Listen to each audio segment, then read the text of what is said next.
My name is Chao Wang, and in this episode, I hope to highlight the industry's state of the art innovative technologies and hydrocarbon discovery addressing deep geologic challenges. Welcome to Seismic Sound Off, exploring the depth and usefulness of geophysics for the scientific community and the public. I'm your host, Andrew Gary. In the 1920s, the first oil discovery in Seminole, Oklahoma was made at a depth of approximately 4,000 feet. Currently, the world's deepest oil well in Russia extends 49,000 feet into the Earth's surface. Deep exploration below existing production, complex overburden, or at the limits of geophysical resolution is critical for existing and emerging ventures. To meet these challenges, researchers and geoscientists are actively working to acquire better data and develop innovative methods to improve imaging. In this episode, guest editors Chao, Wang, and Graf highlight the recent advances that improve success and extend capability in challenging deep environments. Chao and Stephen explain how and why the various geological settings impact deep exploration. They also explore the role of machine learning and AI and other technological developments that warrant attention. Across the 6 papers in October's The Leading Edge, Chao and Stephen will also share what surprised them in editing this special section. Chao Wang is Senior Staff Geophysicist at Oxy. Stephen Graf is a Staff Senior Geophysicist at Oxy. To read the articles in October's special section, visit seg.org/podcast or check out the show notes where you're listening now. And next, my conversation with Chao and Stephen. Well, this is exciting to talk about. This was a big special section in general, and I always get very excited when Steve tells me that I have 2 eager people to speak to about the articles. So we're going to look at October's The Leading Edge, which focuses on deep exploration. How has the meaning of deep exploration changed throughout the history of oil and gas exploration? So I'll just highlight that a mentor of mine kept saying to me and highlighted pretty strongly that exploration takes many forms. And, I think that deep exploration is really just a constantly moving definition and is always evolving. So, for example, the first out-of-sight land offshore well was in 1947 in 15 feet of water in the Gulf of Mexico shelf. At the time, that probably would have been deep exploration, And not too long ago, the first sub-salt canopy well was drilled in South Marsh 200, right? So I think those are just 2 examples where the goalpost sort of naturally keeps moving, keeps getting pushed farther out. But also, or deep exploration could be the government's incentive to promote deep gas exploration along the Gulf Coast, right? So it depends on kind of which frame of reference you're looking at it from. And so you come to now where we're starting to reach into the 20K PSI realm. We've got the technology to do that. We've got new discoveries in the Guyana and Orange basins that sort of untap new potential. And so I think it's just, like I said, that sort of this constantly moving target, and you sort of factor in these net zero targets and carbon capture and sequestration. I mean, that's a completely new territory that can be considered in and of itself sort of exploration, because we truly don't know how these large-scale sequestration efforts are going to work. Yeah, I like the hint there, Stephen, of that exploration is just like figuring out what is there, not just simply a matter of depth, which is certainly kind of the first thing I think of when I think of deep exploration, but also just the curiosity of what is even there. And Chao, offshore drilling is kind of the first thing I think of with deep exploration, but how do the various geological settings impact deep exploration? So my background is computational mathematics. I have been working as a research geophysicist since I graduated. So from a research geophysicist point, the geologic setting impacts the research trajectory of a geophysicist. So each setting presents unique challenges that shape the research directions and methodologies. So for each geologic setting, they all have its own unique challenges and requires different research focus, and they all require unique combination of tools and workflow to make it work. I can briefly talk about each element for land, for deep water, or Well, let's go to the next question on that, Chao, because that's kind of what the next question sort of does get at with when we're looking at exploring on land or water. Is one of them easier, you would say, at this time? And does one, in your mind, have a greater potential of oil and gas or even carbon sequestration as well? For different environments, it come with their own sets of complexities, advantages, and potentials. So in terms of ease, I think maybe we can say land exploration might be considered easier due to easy access and low cost. However, research challenges still remains. Like on land, the challenges include near surface variability and signal to noise ratio, which requires advanced static correction, accurate near surface velocity model building, and simulations, like advanced noise attenuation and then signal enhancement techniques. Those are very important for land. And for marine, it's quite different. Like for our subsalt regions, the challenges include complex subsalt imaging, illumination, model uncertainties where we need full azimuth, ultra long offset, and low frequency data. So one good technology for subsalt is the new acquisition technology like OBN, and also advanced inversion algorithm like elastic full waveform inversion. Those are to enhance accuracy and resolution. However, the OBN and FWI works successful offshore, but for online onshore is very challenging. So they all have different challenges and different potentials. Stephen, what would you like to add there? It's kind of a lot in that question. Is there something that excites you more on those two of kind of a greater potential? Yeah, I mean, I think the potential there is for both. I think kind of getting to Chao's point, FWI and some of those new technologies on land is more difficult.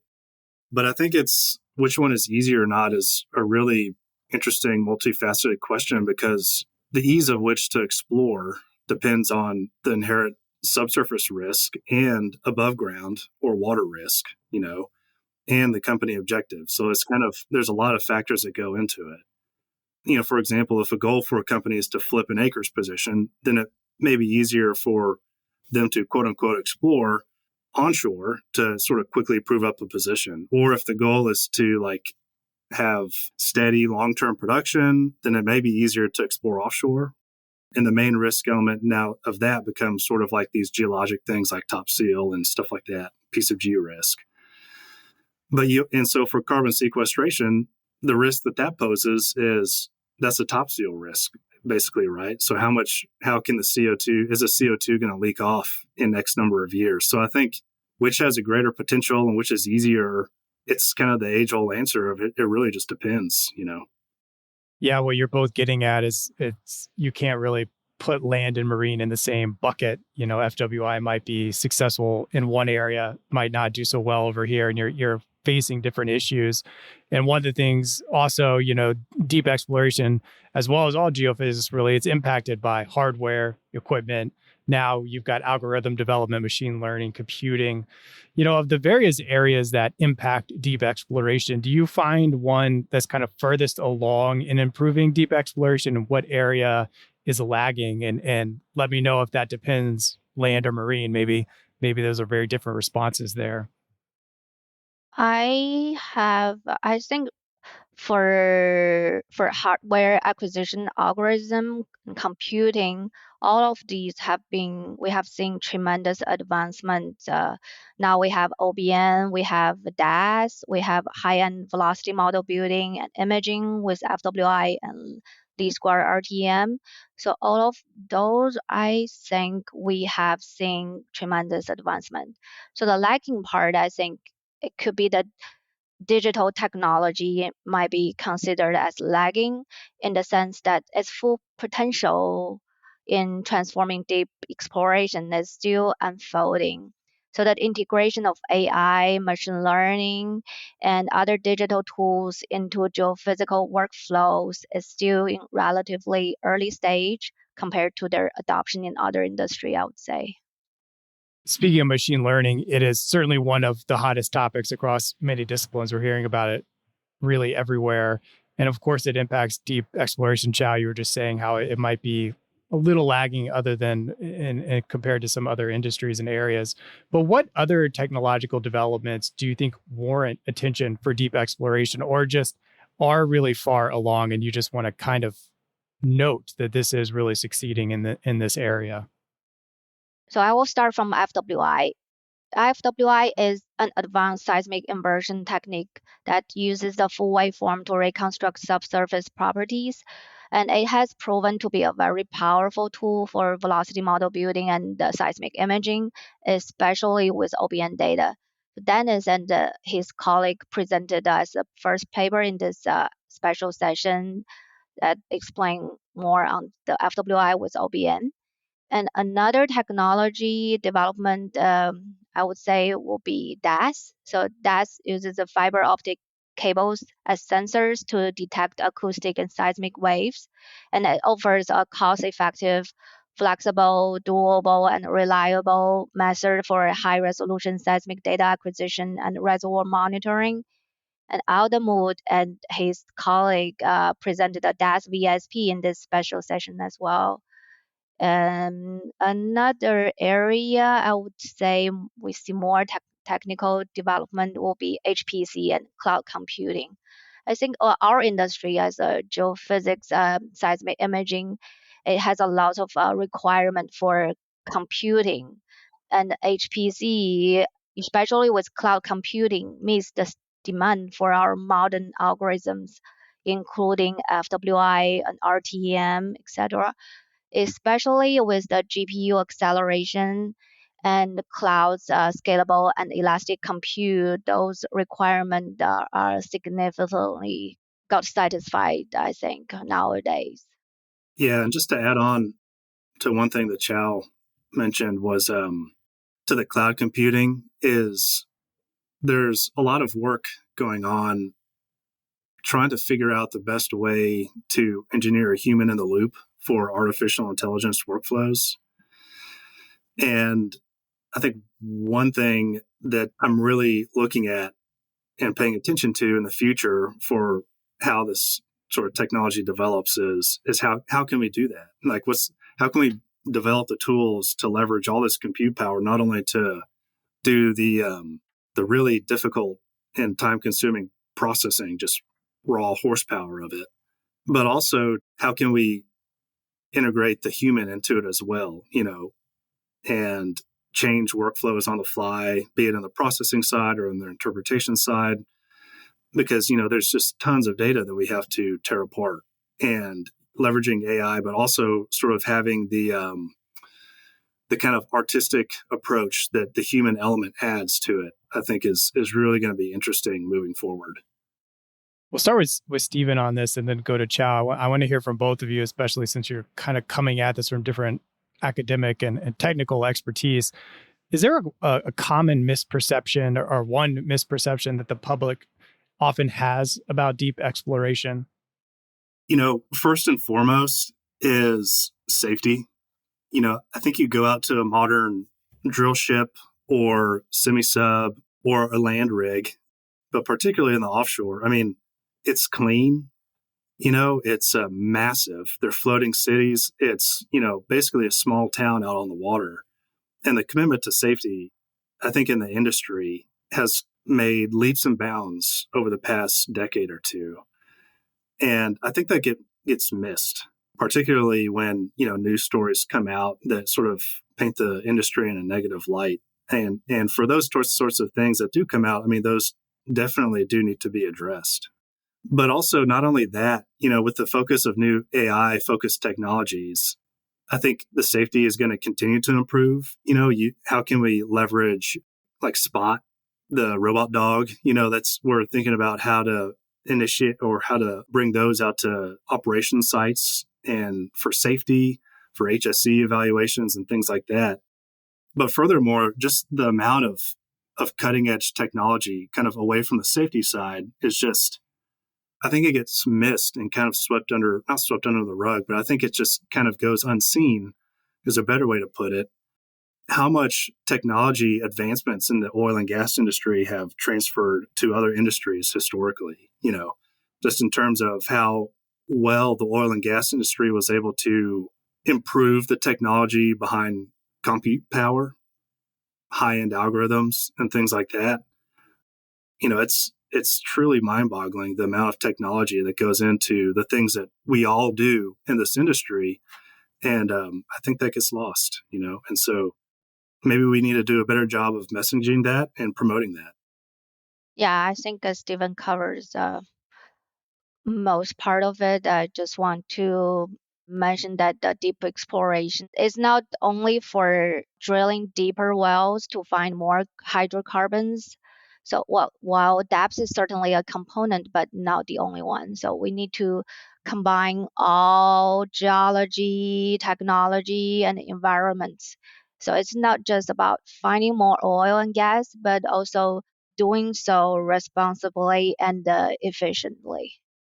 And looking at this special section, you both were guest editors on it. There were 6 papers, and there were a wide range of topics covering a lot of different areas. What was one thing that excited you or surprised you when reading these papers? And we'll start with Chao. My background was in applied and computational mathematics. So I've been working as a research geophysicist for almost 15 years now. And what was exciting for me to read this TLE papers is that we're not just solving the theoretical problems, but also finding real world solutions with impactful results that can lead to significant discoveries in the subsurface structures in ways that were not possible before. So as a research geophysicist, I mainly focus on evaluating the method, the tools, the approaches the author used, and excited to see whether the methods are valid and is that an innovative approach or a modification of existing methods. And then I need to make sure the assumption clearly stated and they are reasonable. And the most exciting part is to see the results aligns with their objectives. So it's very, very exciting to read those papers with those real world solutions. I'll add that I love seeing the breadth of topics. We have workflows for improved inversions, novel approaches for sort of tackling near surface challenges and how that impacts deep imaging. I thought was excellent. Better seismic acquisition and imaging approaches, not only with sort of sparse node OBN, which is very popular today, but also with new VSB technologies. It all makes for an exciting time in the industry. And I think we're really on the precipice of continued great things to come. Well, speaking of great things to come, if you two are back as editors in 5 years from now and you're doing deep exploration in the leading edge again, what do you think will be the big topic in that issue 5 years from now, whether it's, an advancement that's really gotten full roots or something that you think could be the future of deep exploration? What do you think might be a theme 5 years from now if you're doing these papers again in the leading edge? I think new novel ways of interpretation to decrease cycle time and improve the risk profile for these exploration opportunities. I think our current approach is getting a bit outdated. It's very much one thing and then the next and then the next, and it's very sequential. And I think we need to develop tools like we discussed earlier to leverage these AI techniques while keeping, like we were talking about earlier, the human in the loop to truly leverage the full potential of all the data that we have at our disposal, which we currently use just a fraction of it. We can only ingest so much with our 2 eyes at a time. And what if we were able to sort of leverage all of it and do it in a way that sort of it either doesn't add to the project timeline or do it in a way where it can actually make the timeline shorter? That's very value additive. But this involves tools and software that we don't have yet. And so I look forward to seeing papers along that as they come out, hopefully. And also, establishing better open data standards so that we're a little bit more platform agnostic, ideally. But all that's still being worked out. So I look forward to seeing how that space develops. Chao, anything to add there? I think a little bit on the AI part as well. So we're all seeing AI and big data now is a big theme But I think the one part from my side thing is missing is missing a lot of the physics. So it's but even it's data driven, so we still want to make it combining data driven versus physics driven. So I think eventually we want a physics driven data analytics with deep learning that will further enhance the accuracy and efficiency of the current way of doing the subsurface imaging and reservoir characterization. Yeah. Geology and physics are very key parts when you're talking about applied geophysics. In setting up this conversation, Stephen, in our communications, you mentioned that you and Chao are coming at deep exploration from different perspectives. We'll start with Stephen and then go to Chao. How did those different perspectives impact how you read these 6 papers for the leading edge? Yeah, so I began my career in music. I tried to cut my teeth doing that and in the arts. And so science at the time, it just wasn't a big part of my career. But as I began to transition to geophysics, it became quite clear that as much science there is, there's an equal amount of art to what we do. And so in reading these papers, I really enjoyed the technical aspect of the papers just as much as how do the authors craft their story and really get their message across. And so I like to look at sort of what is the impact of the message and sort of how do you feel after reading that paper?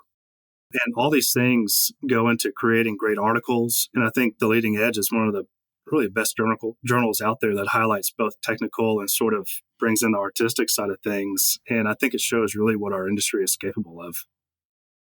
I remember back in academia, we focus a lot on the theoretical part where we don't really tackle the real world problem. Either we don't have the computing resource, we don't have the time allowed to do everything at once. So we focus a lot more on the theoretical part. So, so reading the TLE papers, we're not just solving the theoretical problems. So here we're really solving the real world problems.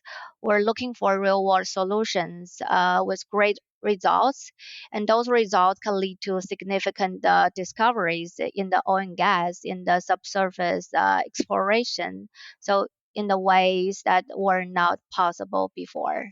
So that's what excites me about. Yeah, I don't know if you all saw Oppenheimer, the film, but that's kind of one of the central sources of conflict, really, in that, or tension in that movie, is the theoretical scientists, kind of going up and trying to apply this into something much massive with the Manhattan Project. But yeah, moving it into the applied world is a major aspect of science too. It isn't just one or the other. You really do need both. But it is nice when you can. I think The Leading Edge does a really nice job of seeing it in the real world of how you could actually use these tools and technologies and these scientific concepts. We'll start with Chao and then go to Stephen. What would be your punchline as we're closing this conversation? What would kind of be something you would encourage people to take from this conversation to go as they look at these 6 papers in The Leading Edge? So I would say diving deep into exploration has been enlightening, and keep exploring and stay curious. Yeah, and I'll add, you're right. It's quite the journey, and that comes with a certain amount of discomfort. And I would lean into that feeling of discomfort that comes with change, and because that's where growth happens. I feel like this would apply to this last question, but I'll ask it anyway because it is a little different. Stephen, you've hinted at the musical aspect of your journey. So for both of you, we'll start with Stephen and then finish up with Chao. If you had to describe your journey in one word, what would it be and why?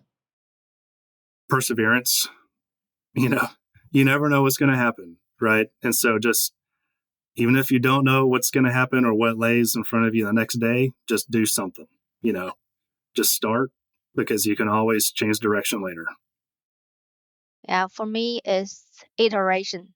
So much like the iterative processing optimization, my journey has been a series of iterative refinement and enhancement, so aiming to improve accuracy, coherency, and advancement in geophysical technology.